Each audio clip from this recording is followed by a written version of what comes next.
We are with Senator Bob Menendez. Thank you, Senator, for speaking with Blue Jersey. You've called for surgical strikes against the chemical facilities in Syria and have indicated that there's basis for the president to take action unilaterally. Can you tell us what convinced you that the Assad regime is violating the ban on the use of chemical weapons? Well, let me just first preface my answer by saying, as someone who voted against the war in Iraq and has been an advocate for a quicker drawdown in Afghanistan, I'm not one prone to military action. But when a regime uses chemical weapons against innocent civilians, the question is, do we send a global message that the use of chemical weapons against innocent civilians will not stand, and that there are severe consequences for the use of chemical weapons, in order to ensure that it doesn't happen again, not only in Syria, but any place in the world, to ensure that no one even thinks twice about using it against our troops globally, to ensure that they do not use it against our allies, and in essence, to ultimately end the abhorrence of one of the worst forms of weapons of mass destruction. So that is the issue at stake. What makes me believe, and as we speak later today, there will be a conference call that I think will reaffirm some of this information, is that the delivery systems used, the targeting, and the tactics that were used were clearly of a regime capability, not of those who are fighting the regime. And so at the end of the day, this is now the second time that the Assad regime has used chemical weapons. He has tested the international community's resolve, and obviously he is willing to do it if he thinks he can do it with impunity. That's the challenge before us.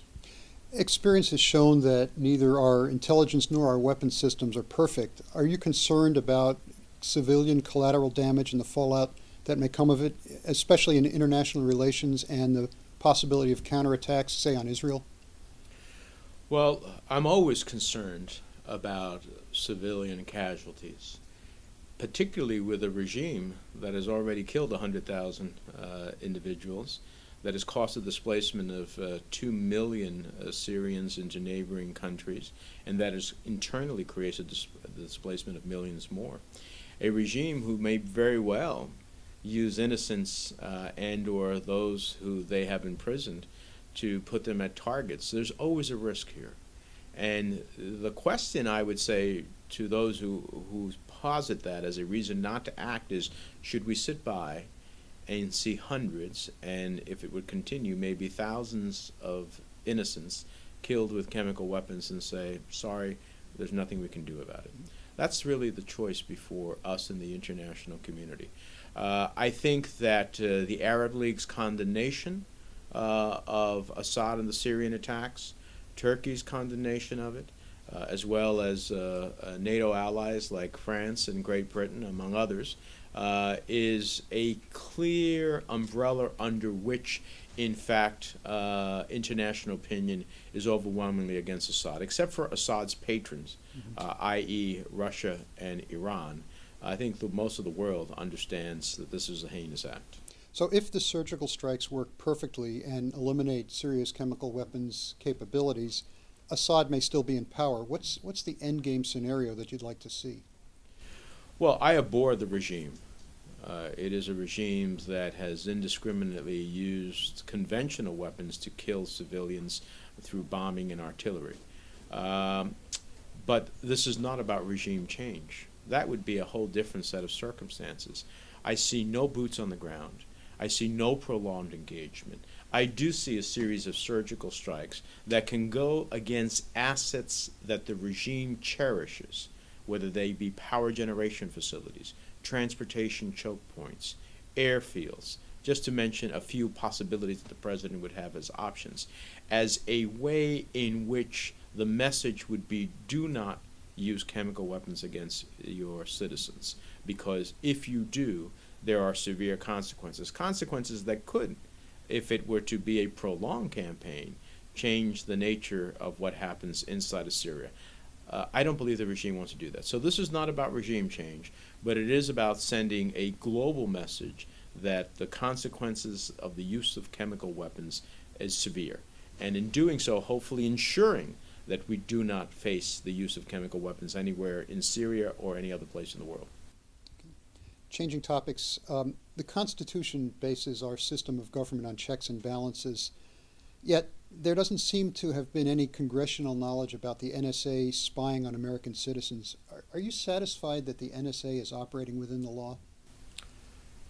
From everything that I have been able to deduce from briefings, it appears that overall the NSA is observing the law.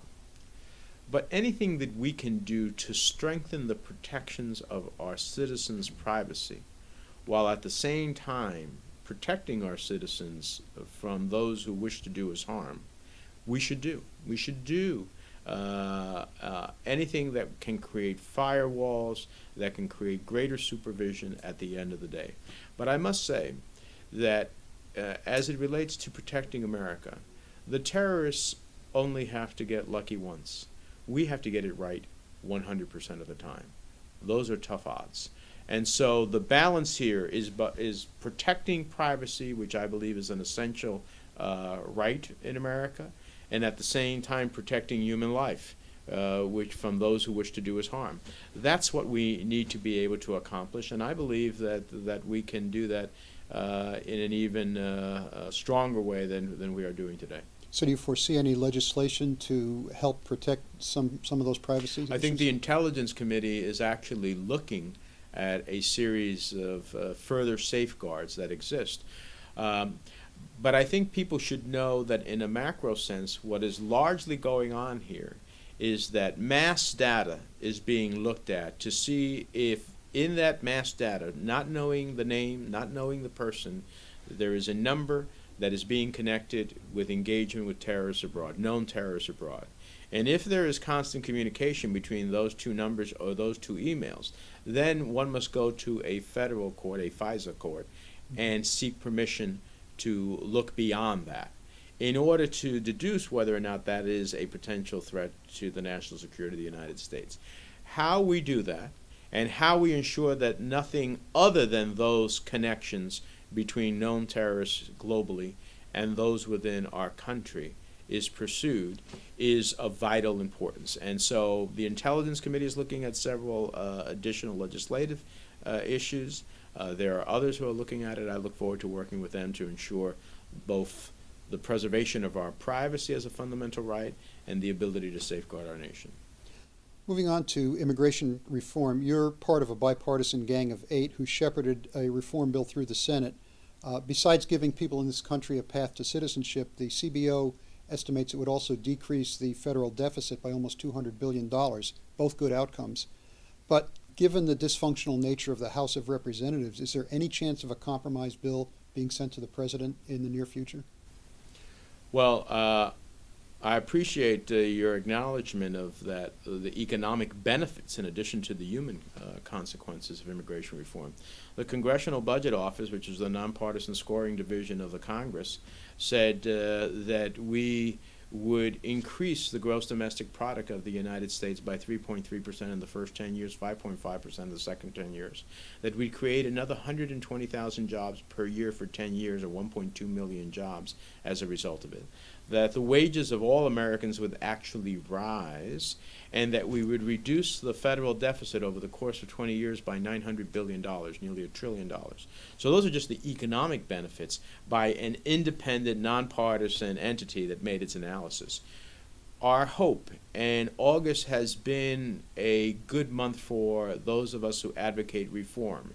There was much concern and consternation that August would be an August full of town hall meetings where the loudest voices would be the voices against immigration reform.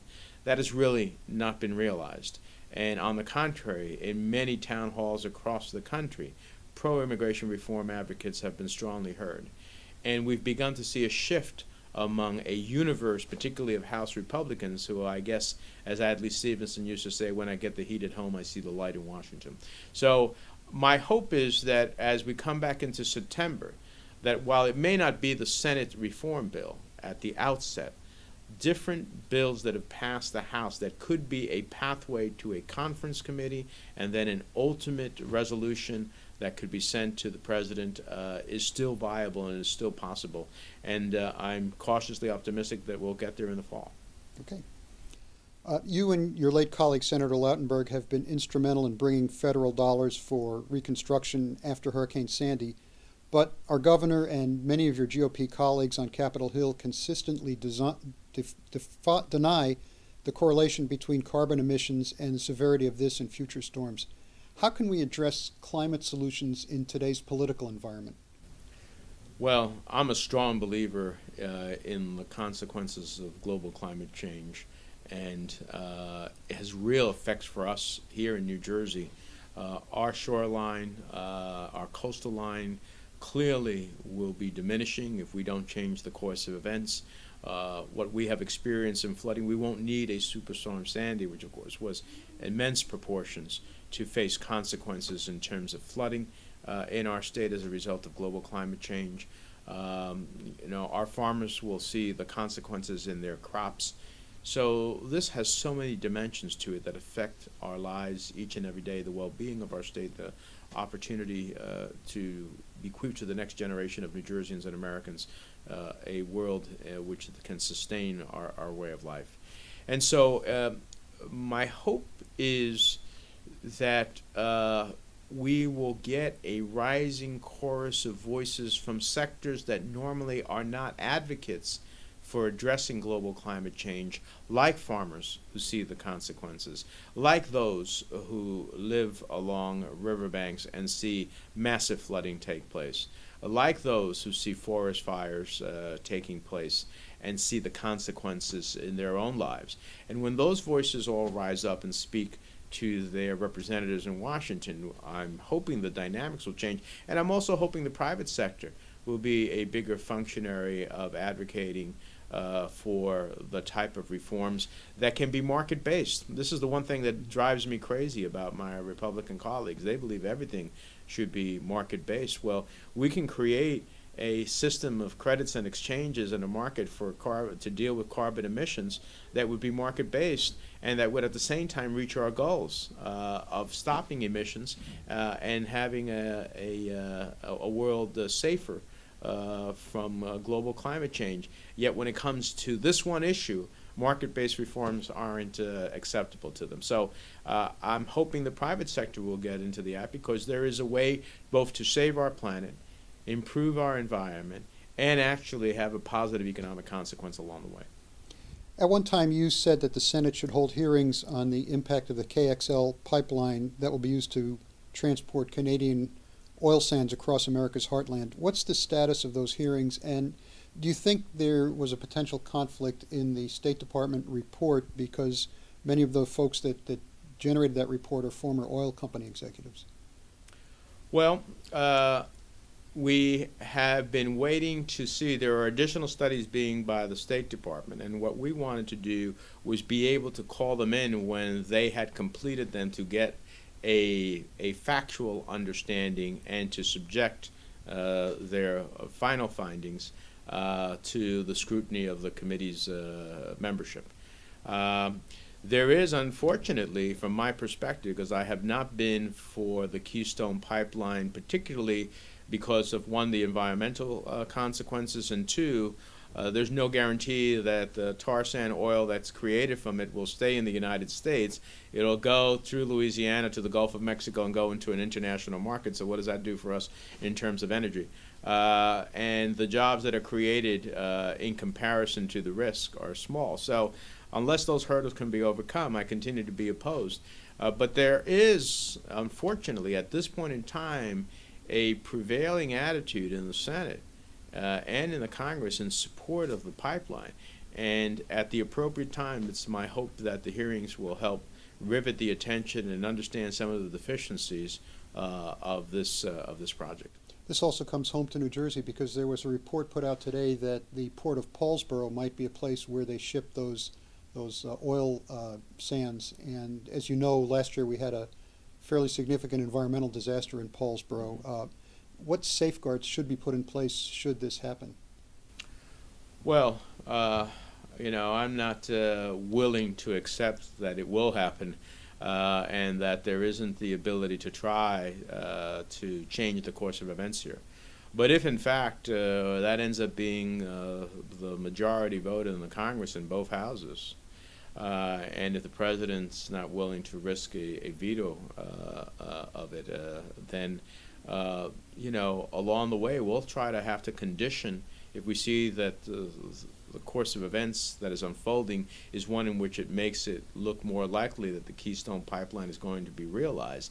We're going to have to try to effect a series of environmental protections, both in its construction as well as in its ultimate implementation and operation, as well as to the destination of where those tar sands go. And so, but I'm not there yet, because I'm still of the hope that casting a garish light upon the project can show some of its deficiencies. Every president since Harry Truman has talked about energy independence. In today's Congress, it's going to be difficult to promote any energy independence, although we have made a lot of progress in the last several years. What steps can we take to reduce our dependencies on fossil fuels? Well, I've been a big advocate of renewable energies, and we see them in our state. Solar energy, we're one of the largest solar producers in the nation. Wind energy, geothermal energy, conservation. We always talk. I always think the best energy that we have is the one we don't use, which means that energy conservation and energy efficiency efforts are incredibly important. As I believe when the Senate goes back into session, there are going to be some legislation offered by Senator Shaheen and Senator Portman in a bipartisan effort that will deal with one element of energy conservation and efficiency, which I certainly hope to see move forward. The new chairman of the Senate Energy and Environment, Energy Committee, I should say, has shown himself an advocate of energy efficiency and energy conservation. I hope he will generate some legislation from the committee. And I think that everything we can do to move to renewable energy bases that have shown us to create jobs, to provide a greener economy, to be less dependent upon countries who happen to sit on reserves of oil and many times are despotic and against our national interests, are all reasons to move towards a cleaner energy environment.